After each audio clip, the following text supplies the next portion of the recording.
Very good evening. क्या बच्चों आवाज क्लियर है? तो मोल कंसेप्ट पूरा आएगा अप टू कंसंट्रेशन टर्म्स, जहां तक कंप्लीट हो जाएगा शुरू से एंड तक। ठीक है, शुरू से एंड तक। तो ये डाउट मन में मत रखे बेटा। आज आपके मैं कुछ डाउट भी लूंगा 7 बजे के बाद, तो डोंट वरी अबाउट इट। ठीक है ना, जो मैंने बोला था वो होगा। तो नॉर्मेलिटी मोलैरिटी मैं आपको बता चुका हूँ। क्या उससे आगे बढ़े?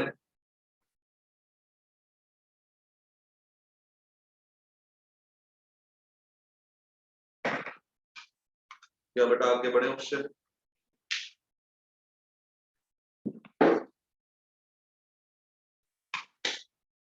ठीक है, तो उससे आगे बढ़ते हैं। तो उससे आगे है बेटा ग्रुप बी यूनिट पढ़ते हैं एक बारी। कौन सी unit? Group B units.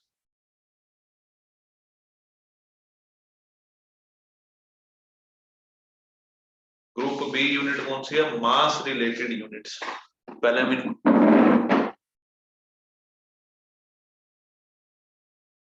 Group B unit, group B unit है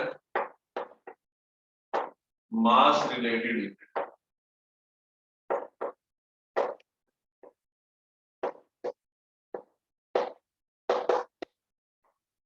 मास रिलेटेड यूनिट में पहले आपको पढ़नी है परसेंटेज डब्ल्यू बाय डब्ल्यू। पहली यूनिट जो आपको पढ़नी है,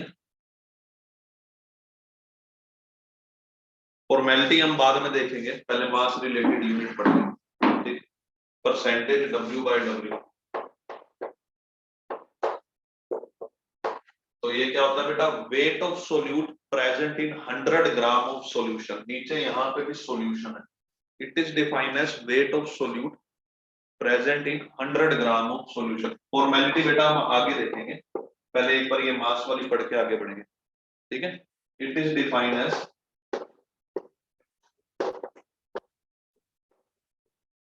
wait of solute, weight of solute present in 100 gram of solution. 100 gram of solution.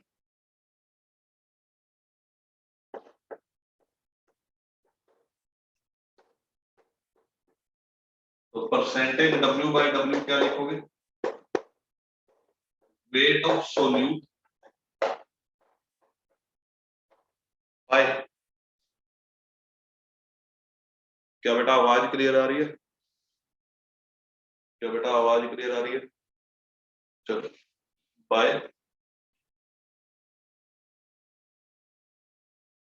Wait of solute by weight of solution, weight of solution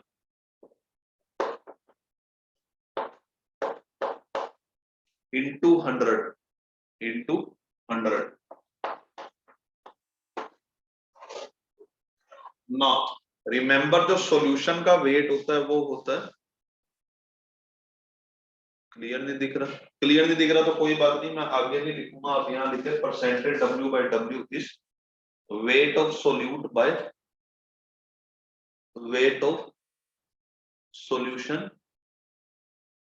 into 100। Wait of solute by weight of solution into 100। बेटा सबको आवाज आ रही है ना? एक बार मुझे confirm करें, सबको क्लियर आवाज आ रही है? यस और नो? क्लियर है सबको? मैक्सिमम को क्लियर है? ठीक है ना?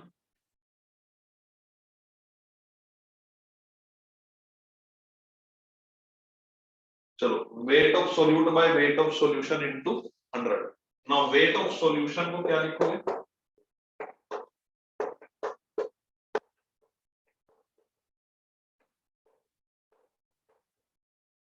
Wait of solute plus wait of solute plus क्या लिखोगे? Weight of solvent. क्या बच्चों सबको क्लियर है आवाज वगैरह सब? यहाँ पे क्लियर नहीं दिख रहा होगा, वो मैं आगे नहीं लिखूंगा, यहाँ पे रिफ्लेक्शन आ रहा है लाइट का, ठीक है। तो इतना फिलहाल आप लिखें, आगे मैं वो एरिया अवॉइड कर,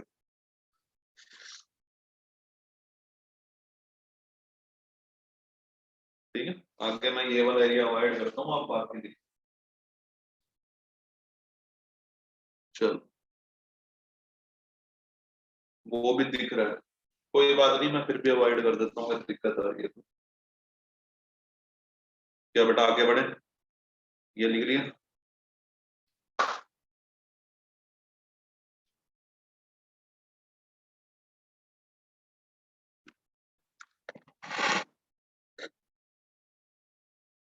कोई बात नहीं, रिफ्लेक्शन में जी लिखिए। तो बेटा एक क्वेश्चन है, एन एक्वस सॉल्यूशन, क्वेश्चन या वैसे ही है, ऑफ यूरिया इज 30% W/W। एक एक्वस सॉल्यूशन है यूरिया का, वो है 30% W/W। मुझे ये बता दें इसमें यूरिया कितना है, यूरिया कितना है और वाटर कितना।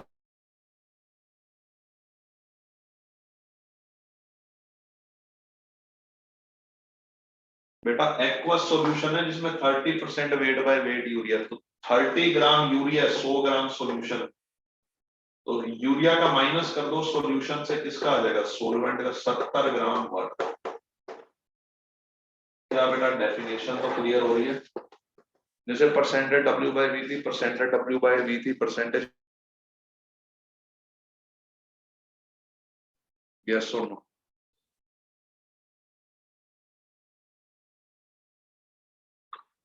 चलो तो इसको लिखो, अगला question they.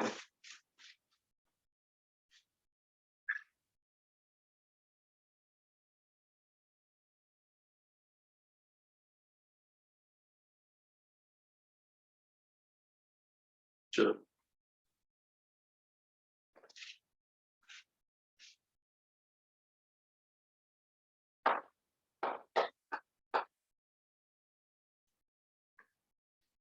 30 gram of urea is dissolved in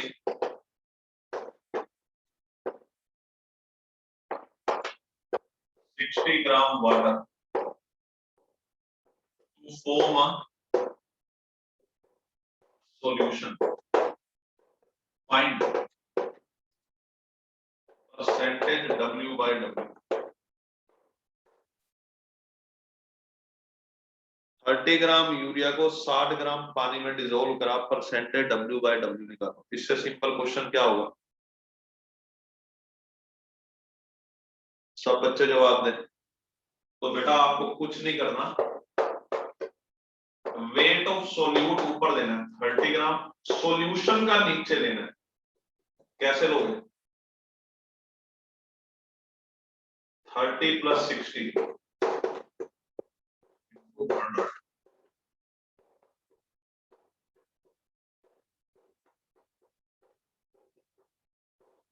33.33%।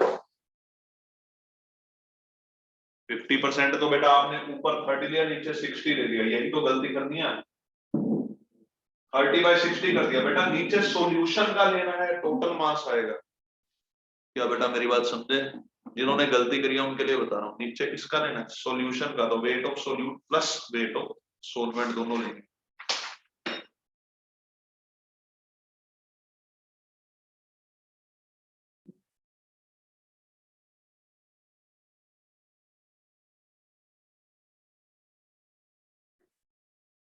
ठीक है, यहां तक कर दिया बेटा, अगला क्वेश्चन दो।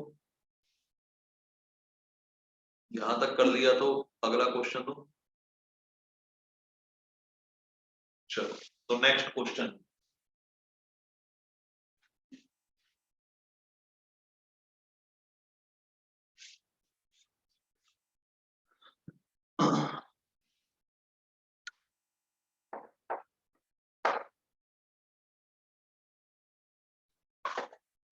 Six 600 gram of A solution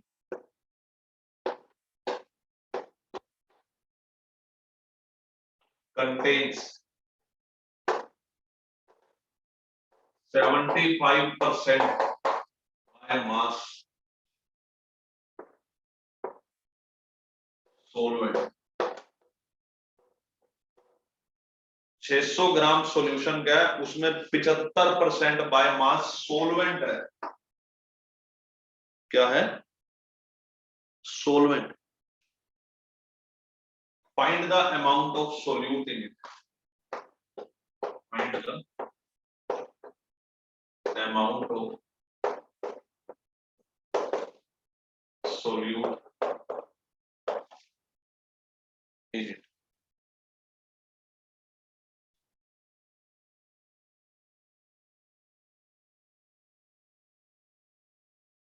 Find the amount of solute in it।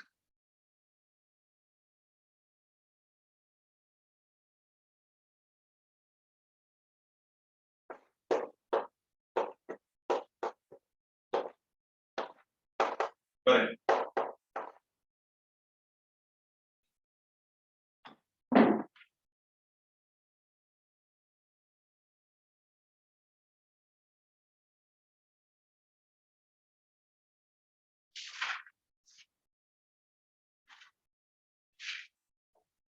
तो बेटा देखो 600 ग्राम का 75% सोलवेंट है। 600 ग्राम का कितने परसेंट सोलवेंट है? 75%। वेट ऑफ सोलवेंट कितना होगा?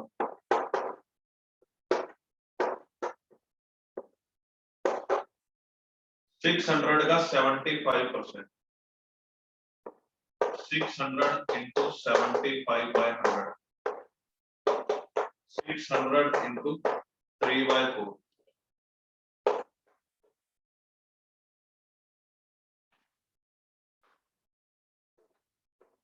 450 ग्राम सोलवेंट।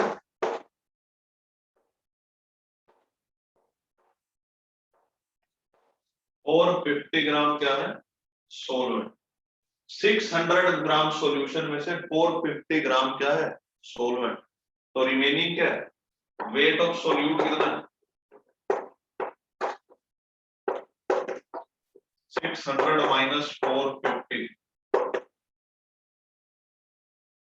150 ग्राम।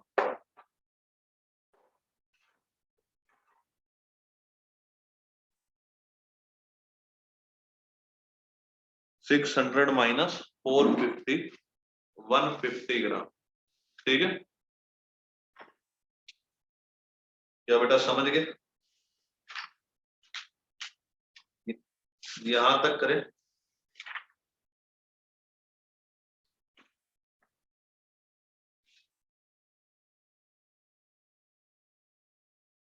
चलो तो आगे बढ़ते हैं। कितनों ने यही करा था?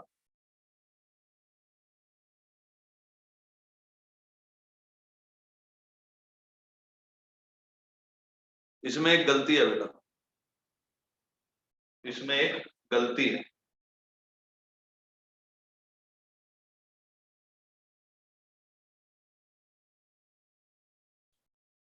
इसमें गलती,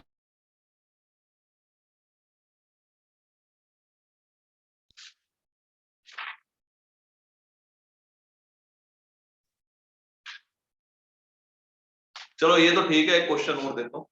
मोल फ्रैक्शन, उसके बाद आते हैं। मोल फ्रैक्शन लिखे। ये तो ठीक है, एक बार एक क्वेश्चन और देता हूं फिर आता हूं जिसमें गलती होगी। चलो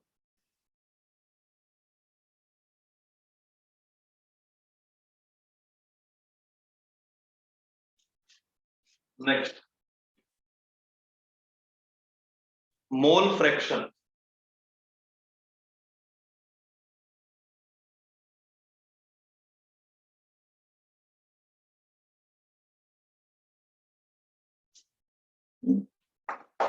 It is the ratio of number of moles of a particular component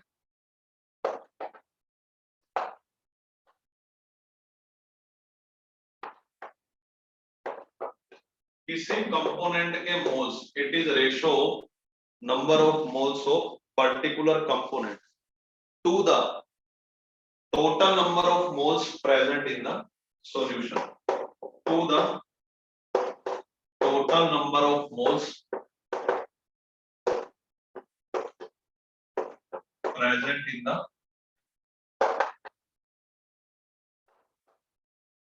solution. किसी पर्टिकुलर के कंपोनेंट के moles bye total moles solution में कितने हैं? क्या बेटा इतनी बात समझ गए? क्या बेटा इतनी बात समझ गए? यस और नो? क्या डेफिनेशन क्लियर है?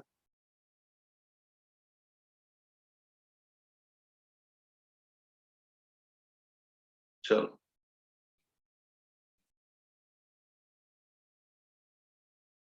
ठीक है। तो मोल्स ऑफ, मान लीजिए कोई सॉल्यूशन है, उसमें दो कंपोनेंट है ए एंड बी। ए के मोल्स है Na, बी के मोल्स है Nb। टोटल मोल्स कितने हो गए सॉल्यूशन में? अगर मोल फ्रैक्शन ए की लिखनी है ना, तो ए के मोल ऊपर रखो, बाय टोटल मोल सॉल्यूशन के नीचे रखो। ए के मोल ऊपर बाय टोटल मोल सॉल्यूशन के नीचे Na प्लस Nb। ठीक है। अगर बी की मोल फ्रैक्शन निकालनी है,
करिए करिए आप करिए।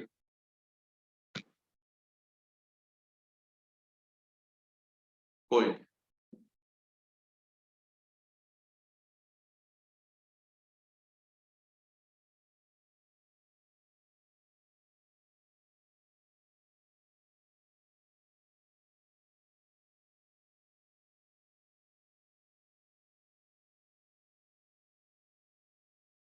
क्या लिख लिया बेटा?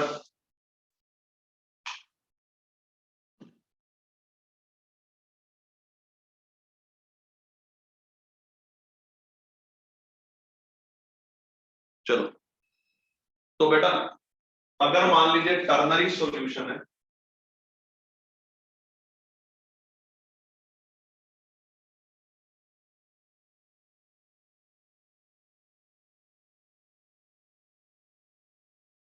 अगर मान लीजिए टर्नरी सॉल्यूशन है,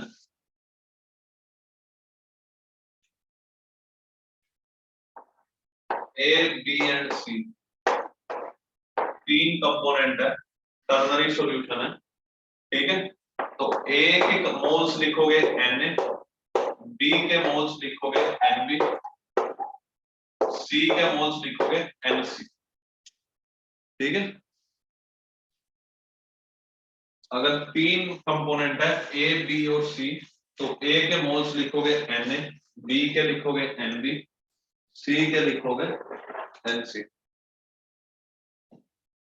ठीक है। तो चलिए,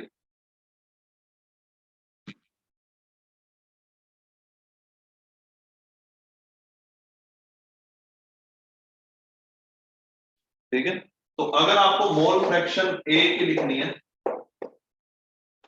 तो ए के मोल ऊपर बाय सारे कंपोनेंट के मोल नीचे, ठीक है ना, ऐड करके लिखते हैं by Na plus Nb plus Nc। अगर बेटा मोल फ्रैक्शन की डेफिनेशन ये है कि number of moles of a particular component जिसकी निकालनी है बाय टोटल मोल सॉल्यूशन में कितने हैं उससे डिवाइड करोगे, ठीक है। Number of moles of a particular component by total moles present in solution. Mole fraction B की कैसे लिखोगे, बी के मोल ऊपर बाय सबके मोल नीचे जितने भी है कंपोनेंट है।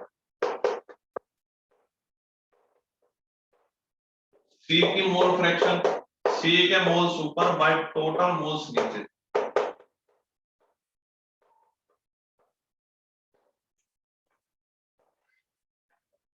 क्या बच्चे समझ गए?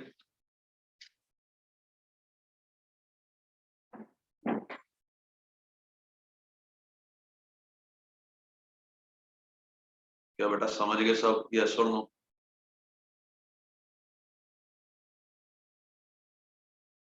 चलो ठीक है। अब अगली बार इसको लिखे डन बोले, मैं अगला बोलते।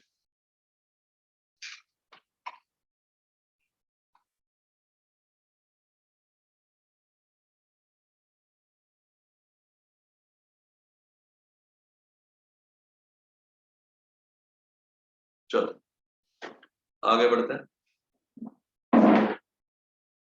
हटा रहा हूं मैं इसको।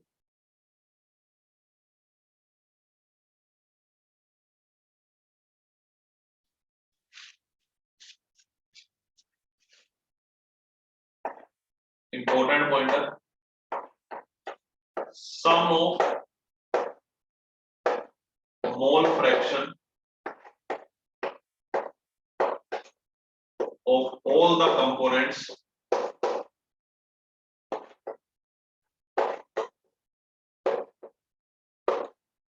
present in a solution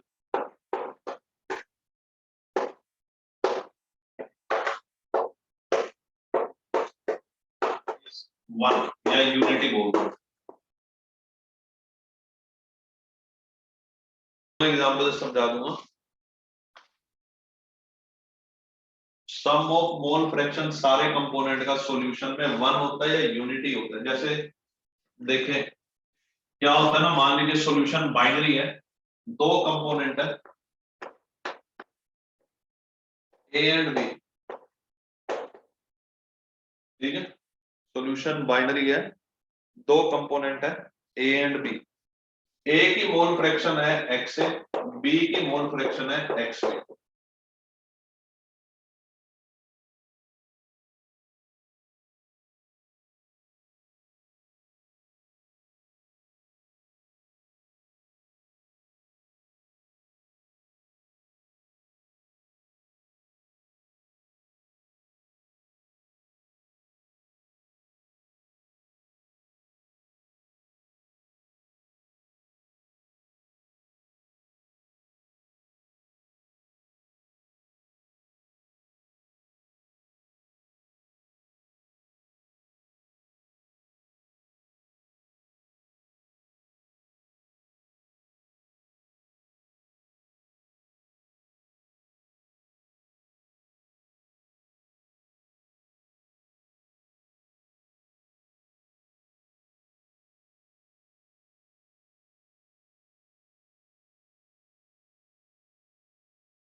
कुछ नेटवर्क एरर आ रहा है मेरे पे, ठीक है। तो आप देखिए अगर कंफर्टेबल है तो करते हैं आगे। क्या बेटा आवाज आ रही है मेरे को तुम्हें मेरी? ठीक है। हाँ कुछ नेटवर्क एरर चल रहा है बेटा, कुछ मेरे को मैसेज भी नहीं मिल रहे आप लोगों के, ठीक है।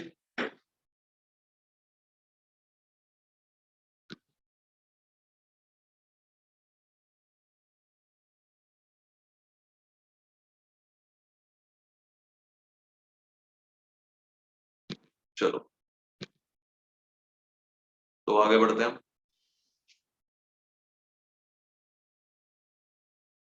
मैं एक बार दोबारा एक्सप्लेन कर देता हूँ, कोई दिक्कत नहीं।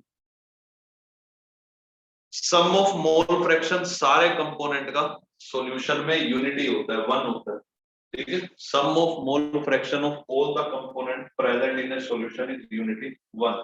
जैसे सॉल्यूशन है उसमें दो कंपोनेंट है एक्स ए और एक्स बी, ठीक है, ए एंड बी।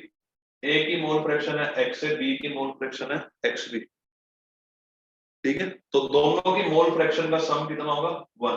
तो एक्स ए को लिखोगे आप N A by N A plus S B, X B को लिखोगे N B by N A plus N B. तो दोनों को जब ऐड करते हो आप तो ये ऊपर भी आ जाता है N A plus N B, यहां लिख रहा हूं मैं। इन दोनों को जब आप ऐड करोगे X A plus X B आता है, N A plus N B by N A plus N B. तो ये कट जाता है ऊपर नीचे, वन आ जाता है। क्या बेटा मेरी बात समझ गए? क्या बेटा मेरी बात समझ गए?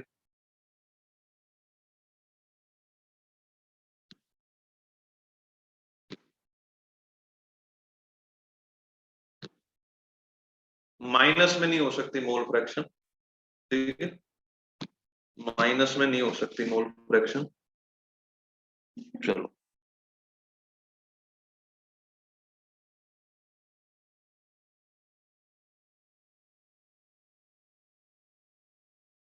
ग्रेटर देन वन में नहीं हो सकती।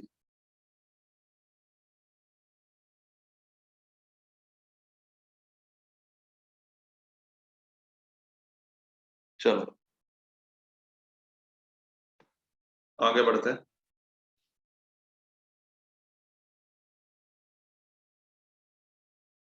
एक और यूनिटी सेम है बेटा, एक और यूनिटी सेम है बेटा, ठीक है। चलो अगर मान लीजिए तीन कंपोनेंट होते, अगर मान लीजिए तीन कंपोनेंट होते A B and C, A B and C, तो X A plus X B plus X C का सम वन होता, ठीक है। अगर तीन कंपोनेंट होते ए बी एंड सी तो X A plus X B plus X C का सम कितना होता? वन, ठीक है। कैसे करते हैं आप इसको तो सुने। एक्स ए को लिखते हैं आप N A by total component का sum, N A plus N B plus N C.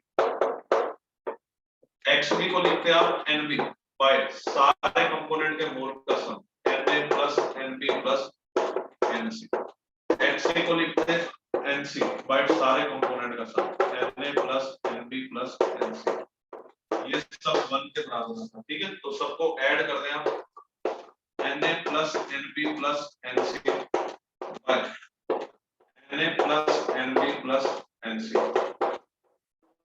इसके बराबर आएगा, ऊपर नीचे कट जाएगा, वन के बराबर आएगा, ठीक है। तो वही बात है, sum of mole fraction of all the component in a solution is unity, ठीक है। Sum of mole fraction of all the component in a solution is unity.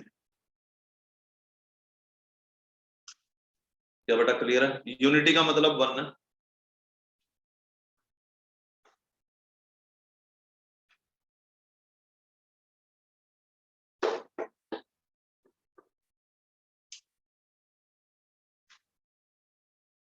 ठीक है। चलो आगे बढ़ते हैं। अगर बेटा दो ही कंपोनेंट है, एक है सोल्यूट और एक है solvent, if there are only two components, एक सोल्यूट और दूसरा solvent, if there are only two components, one is solute and other is solvent, तो बेटा क्या होगा? तो सुने मेरी बात,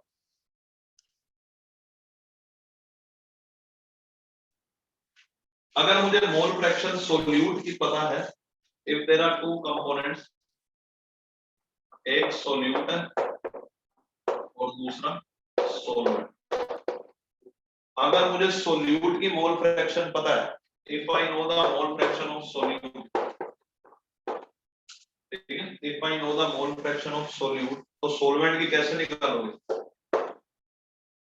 सोल्यूट की मुझे पता है, तो सोल्वेंट की निकालने के लिए आपको ज्यादा टेंशन नहीं लेनी, आपको 1 minus mole fraction of solute कर देना, क्योंकि बेटा आपको पता है, क्या पता है? Mole fraction of solute plus mole fraction of सोल्वेंट, दोनों का सम किसके बराबर होता है? अगर मुझे सोल्यूट की पता है तो सोल्वेंट की निकालनी हो तो कैसे निकालोगे?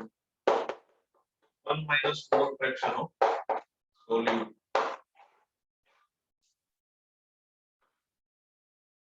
क्या बेटा समझ गए यहां तक? यस और नो? क्या बेटा समझ गए यहां तक? Is it clear up to here? Yes और नो?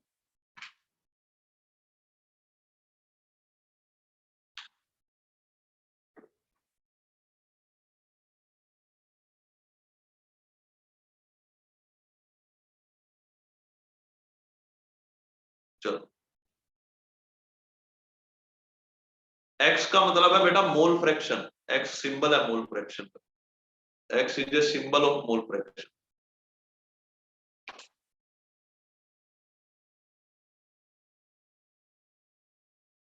क्या बेटा क्लियर है?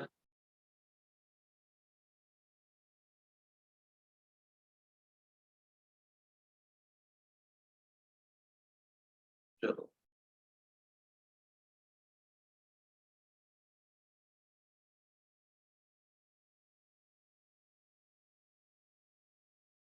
नेक्स्ट,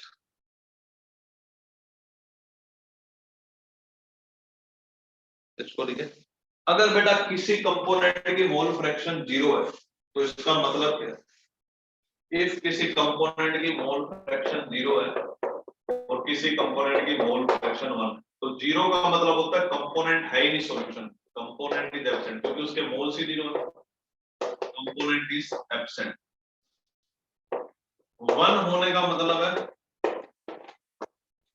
कंपोनेंट इज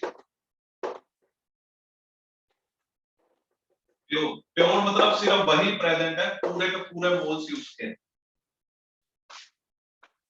प्योर मतलब वही प्रेजेंट है, पूरे के पूरे मोल्स उसके हैं, अदरवाइज हमेशा एक्स की वैल्यू यानी मोल फ्रैक्शन की वैल्यू 0 से 1 के बीच में ही लाई करेगी। कहां से कहां लाई करेगी? 0 टू 1 के बीच।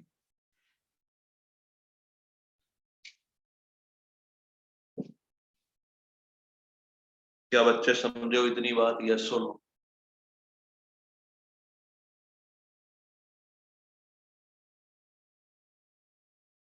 Is it clear? यस और नो?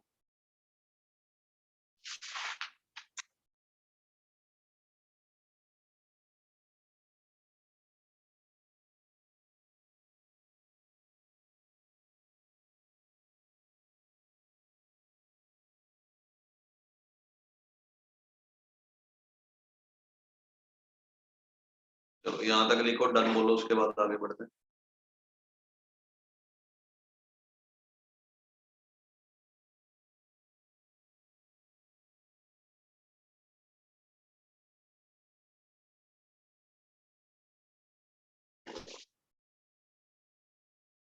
चलो क्वेश्चन कुछ इस तरह,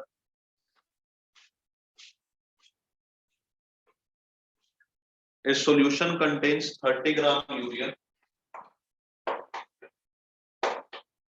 a solution contains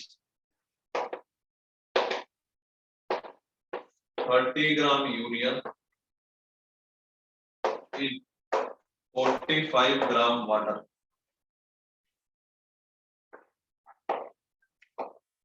एक सॉल्यूशन है वो कंटेन करता है 30 ग्राम यूरिया, किसमें? 45 ग्राम वाटर में। कैलकुलेट।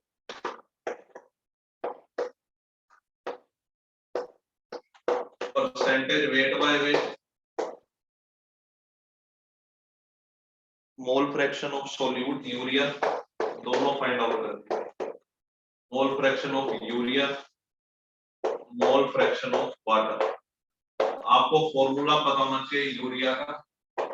यूरिया का फॉर्मूला होता है NH2CO NH2 और इसका मोलर वेट होता है 60 ग्राम पर मोल।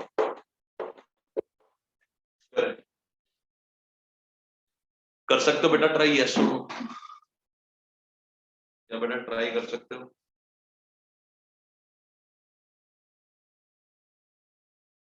करो बेटा एक बार, फिर हम आगे बढ़ते हैं।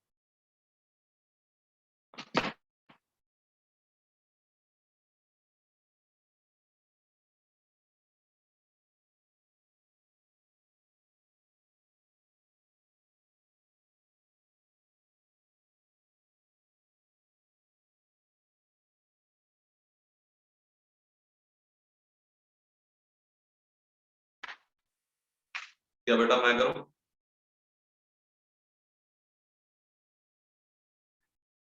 Percentage W/W is 40, it is correct। तो देखो बेटा, परसेंटेज W/W तो निकल ही जाएगा सीधा। Weight of solute is 30 by total weight, 30 plus 45,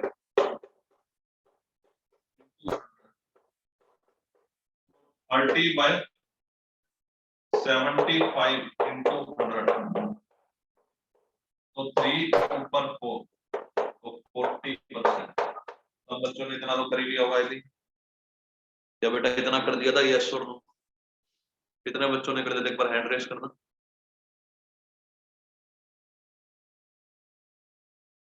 काफी ने कर दिया, ठीक है चलो।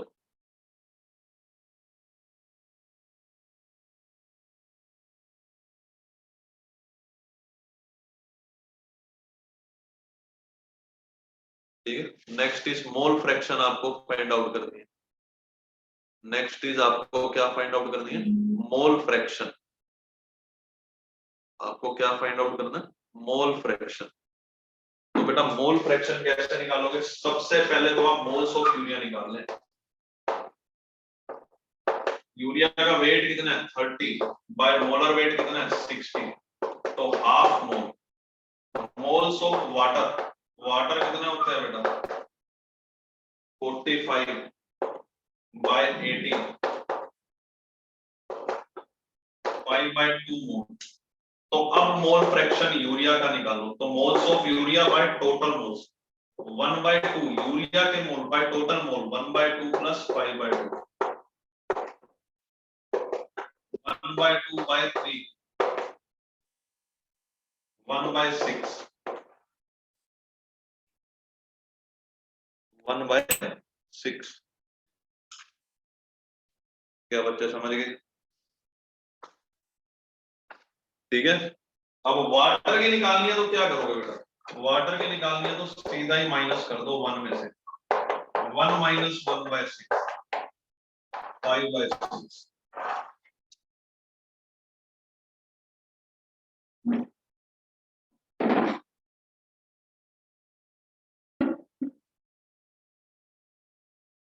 क्या बेटा इतनी बात समझ रहे हो? यस और नो?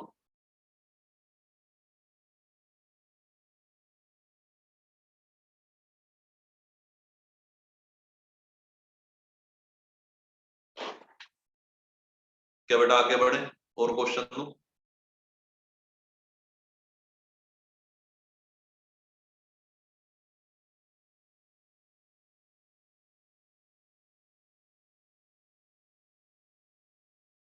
बेटा सुनो, मोल्स ऑफ यूरिया कितना होगा? इसके मोल निकालो, given weight by molar weight, half bye total moles, 1/2 plus 5/2, 1/6 है। ठीक है, कितना है 1/6। वाटर की 1 में से माइनस कर दो, 1 माइनस 1/6, 5/6 है। क्या बच्चे मेरी बात क्लियर हुई? यस और नो? क्या बेटा मेरी बात क्लियर हुई, हाँ या नहीं? बेटा ये यूनिटलेस है, मोल फ्रैक्शन इज यूनिटलेस, कोई यूनिट नहीं है, तो लिख लो ये पॉइंट पे चाहे, मोल फ्रैक्शन इज यूनिटलेस। चलो तो इसमें नोट डाल के लिख लो, चाहिए हटा दो बेटा, डन, ये कर दिया। चलो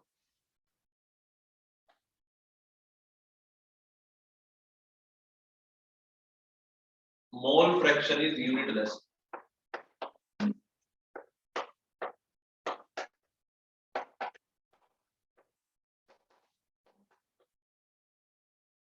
ठीक है, अगला क्वेश्चन देखिए।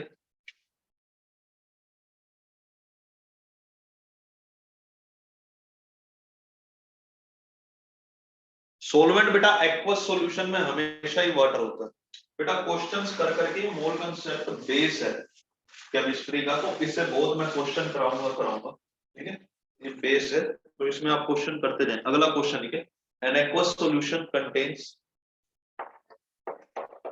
एन एक्वस सॉल्यूशन कंटेन्स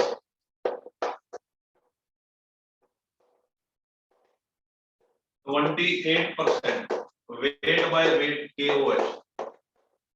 एक एक्वस सॉल्यूशन है वो कंटेन करता है 28% weight by weight KOH। Calculate mole fraction of KOH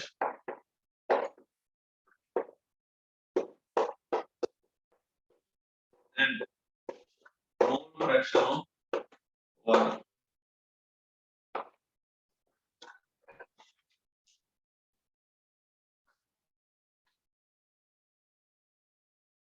Isha बेटा क्या होगा, आप बात बताओ।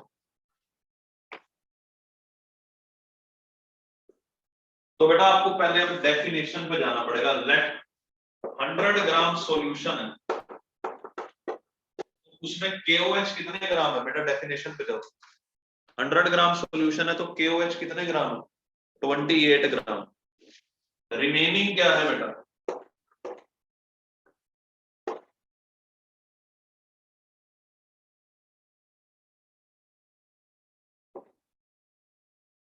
72 ग्राम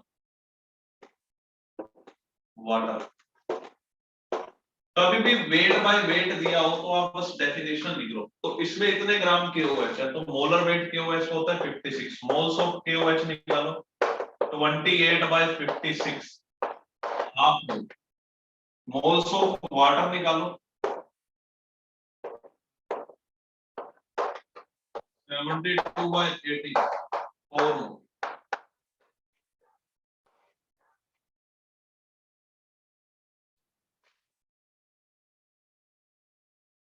4 मोल, ठीक है। तो बस आप मोल फ्रैक्शन निकाल लो KOH की। कैसे करोगे KOH की मोल फ्रैक्शन निकालने के लिए, मोल्स KOH के ऊपर रखो बाय टोटल नीचे रखो, 1/2 प्लस 4, तो 0.5/4.5 हो गया, 1/9। कभी भी परसेंटेज W/W से मोल फ्रैक्शन निकालनी तो 100 ग्राम सॉल्यूशन मान लेना, उसमें जो है उससे मोल निकाल लेना आ जाएगी। और दूसरी मोल फ्रैक्शन वाटर की तो सीधी निकल जाएगी, कितनी 1 माइनस 1/9, 8/9।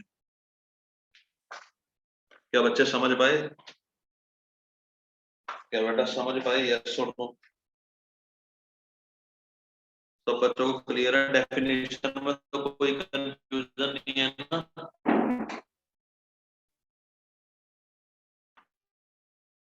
चलो तो यहाँ पे रोकता हूँ, अगली कंसंट्रेशन टर्म्स की हेडिंग डाल दो बस, मोलैलिटी, ठीक है। और मैं कुछ आपके डाउट ले लेता हूँ 1 to 12 क्वेश्चन में जो, तो इसको हटा रहा हूँ बेटा। क्या बेटा समझे, कभी भी मोल फ्रैक्शन परसेंटेज W/W से निकालने है, यही अप्रोच रखना।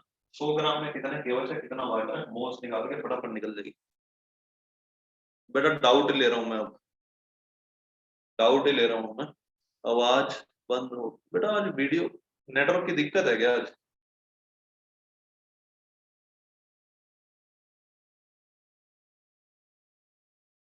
चलो कोई नहीं, मैनेज करो। हाँ आज मेरी साइड से लग रही है बेटा, क्योंकि ठीक है, तो मैं यही रोक रहा हूँ, कोई दिक्कत नहीं है, यही रोक रहा हूँ मैं। ठीक है, कुछ डाउट ले लेता हूँ बस, ज्यादा कुछ नहीं करते, क्लास यहीं पे रोक रहे हैं। ठीक है, आप बेटा पहले एक्सरसाइज 4 के डाउट ले लो, नेहा बेटा जो आपके बचेंगे वो मेरे को भेज देना।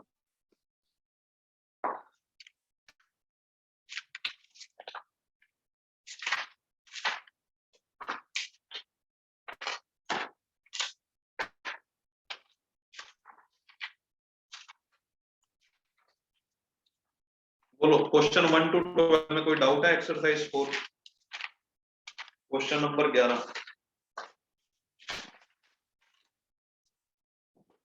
ठीक है, वो कह रहा ratio mass of C and H of an organic compound. एक ऑर्गेनिक कंपाउंड है CXH5OZ, इसमें कार्बन टू हाइड्रोजन के मास की रेशो है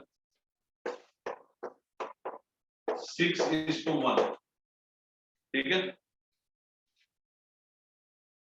जाओ बेटा के क्या वाले जाओ। ठीक है, अगर आपने क्वेश्चन कर रहे हो तो सुनते जाओ फिर भी। 6:1। ठीक है, मास की रेशो है बेटा 6:1। तो इस ऑर्गेनिक कंपाउंड में आप कार्बन का मास लिखना कितना होगा, x है, एक का मास कितना होगा 12x। तो मास ऑफ कार्बन ये होगा, y में लिखो तो y है, एटम से हर एक का मास ये है, तो मास ऑफ हाइड्रोजन ये होगा। ठीक है, तो मास of carbon by mass of hydrogen मतलब 12x बाय y, ये किसके बराबर दे रखा है 6/1। क्या बच्चे समझो? तो 2x किसके बराबर है y के। पहली इक्वेशन आपकी यार, क्या बेटा समझ पाए सब? यस और नो? बेटा उसमें क्या है, एक ऑर्गेनिक कंपाउंड है, इसमें कार्बन टू हाइड्रोजन के मास का रेशो इतना है, तो मैंने इस कंपाउंड में कार्बन का मास लिखा 12x है, हाइड्रोजन का लिखा y, इन दोनों का रेशो 6/1 दे रखा है। Is it clear? यस और नो? क्या बेटा समझे हो नहीं समझे? एक ऑर्गेनिक कंपाउंड है, उसमें mass of carbon to hydrogen ratio दिया 6/1, तो कार्बन का मास हो गया 12x, x एटम है हर एक का 12, तो 12x mass of carbon. Hydrogen का 1 होता है, y एटम है तो y। समझ गए मेरी बात? ठीक है, तो बेटा इसका बेटा रेशो निकाले तो x is equal to 2y आ गया, y is equal to 2x। तो इस ऑर्गेनिक कंपाउंड को लिखो CXH2XOZ, ये है। अब अगली लाइन पढ़ो, एक मॉलिक्यूल को अबव कंपाउंड को चाहिए आधी ऑक्सीजन जितनी की CXHY को बर्न करने में है, तो पहले CXHY को बर्न करो। CXHY को बर्न करता हूं, HY को लिख सकता हूं H2X, CXHY can be written as CXH2X। अब इसको बर्न करो, ऑक्सीजन लास्ट में बैलेंस कर दी। सबसे पहले सारे कार्बन XCO2 में भेजो, 2x हाइड्रोजन है तो x H2O बनाओ, तो अगेन 2x ही हो गया बेटा। ठीक है, तो अब ऑक्सीजन कितने बचे 2x और x 3x, तो इसको क्या लिखोगे आप 3x/2। 2 क्यों लिखा, क्योंकि 2 से 2 कट जाएगा, 3x ही बचेगा। क्या ये इक्वेशन लिखनी आ गई? क्या ये इक्वेशन लिखनी आ गई? यस और नो? बेटा सबसे पहले सारा कार्बन भेजो CO2 में, x कार्बन है तो XCO2, सारे हाइड्रोजन भेजो वाटर में, 2x है तो XH2O बनाओ, क्योंकि 2 तो ऑलरेडी है। क्या बेटा ये क्लियर हुआ? यस और नो? फटाफट जवाब दे। क्या बेटा ये क्लियर हुआ, हाँ या नहीं?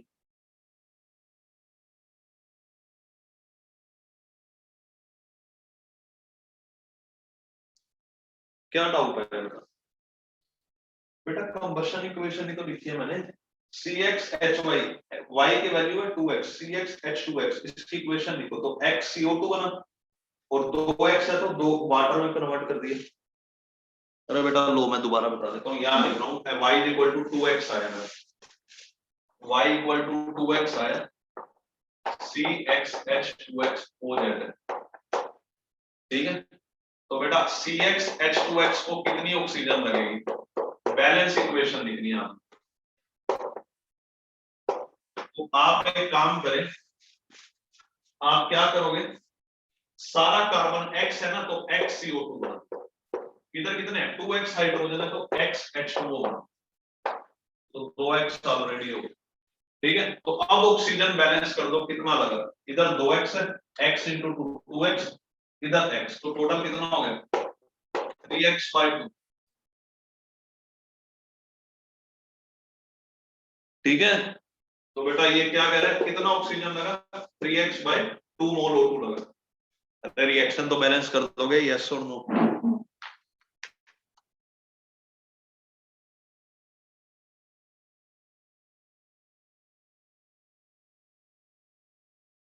तो अब उसने देखो क्या लिखा, एक मॉलिक्यूल को चाहिए, if one molecule of CXHY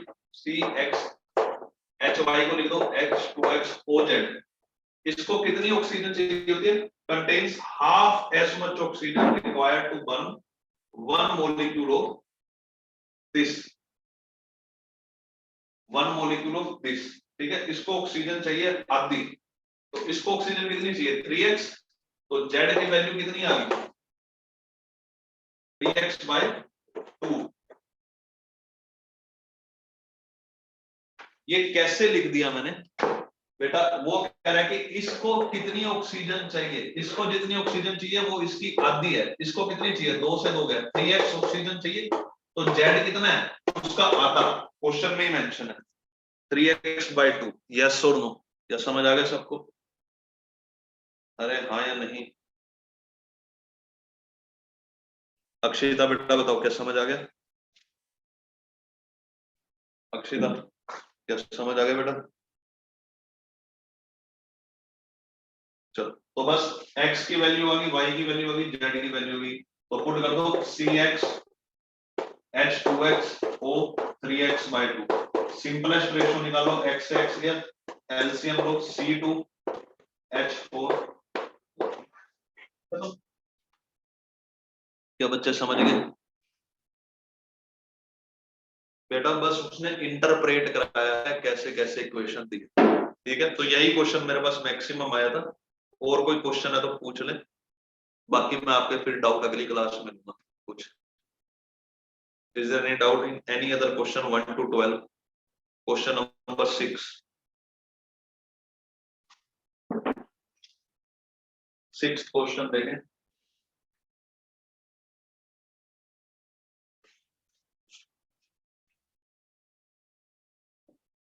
in question number 6 8th बेटा बाद में कराएंगे स्टोइकियोमेट्री में, ठीक है ना, वो उसमें कराएंगे रेडॉक्स में। 6 देखें, 2Al + 6HCl gives 2Al + Cl3 या Al + 3 + 6Cl - 3H। ठीक है, इसके 11.2 लीटर प्रोड्यूस होते हैं, इसके किससे 1 मोल से। ठीक है, ये स्टेटमेंट चेक करनी है सही है या नहीं। एसटीपी दे रखे उन्होंने, तो 2 मोल से प्रोड्यूस होते हैं 3 मोल। इसके स्टोइकियोमेट्री देखो, 2 मोल से प्रोड्यूस होते हैं 3 मोल, तो 1 मोल से कितना होगा 3/2, तो ये कितना हुआ 1.5 मोल। और वॉल्यूम निकालना है तो बेटा वॉल्यूम कैसे निकलेगा एसटीपी पे, 1.5 इंटू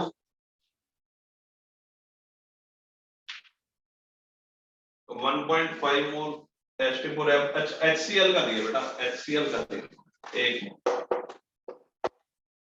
6 मोल से प्रोड्यूस होते हैं 3 मोल, तो 1 मोल से कितना होगा half mole,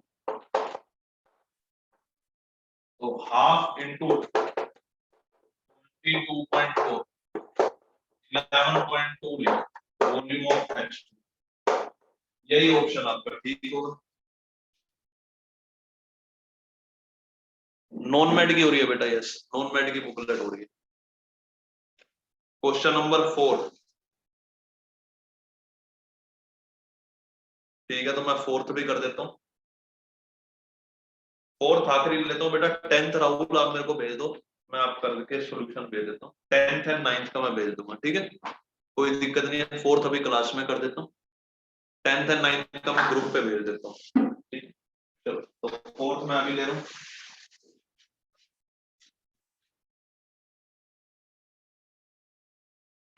What volume of hydrogen at 273 Kelvin 118? ये बेटा है HTP, ठीक है ना। ये ऑक्टेन होती है एलिमेंटल बोरोन से 10.8 ग्राम मास है, बोरोन ट्राइक्लोराइड का BCl3 का हाइड्रोजनेशन करो तो ये बनाता है B प्लस HCl।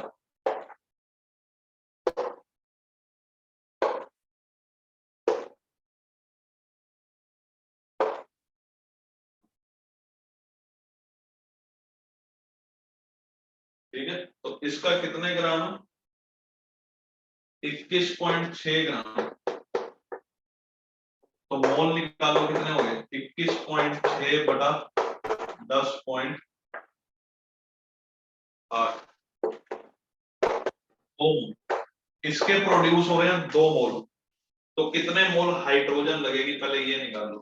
तो इसका कोएफिशिएंट ऊपर 3 बाय बोरोन का निकालना है 2 × 2 तो 3 मोल हाइड्रोजन लगेगी। और वॉल्यूम निकालना है H2 का तो क्या करें 3 × 22.4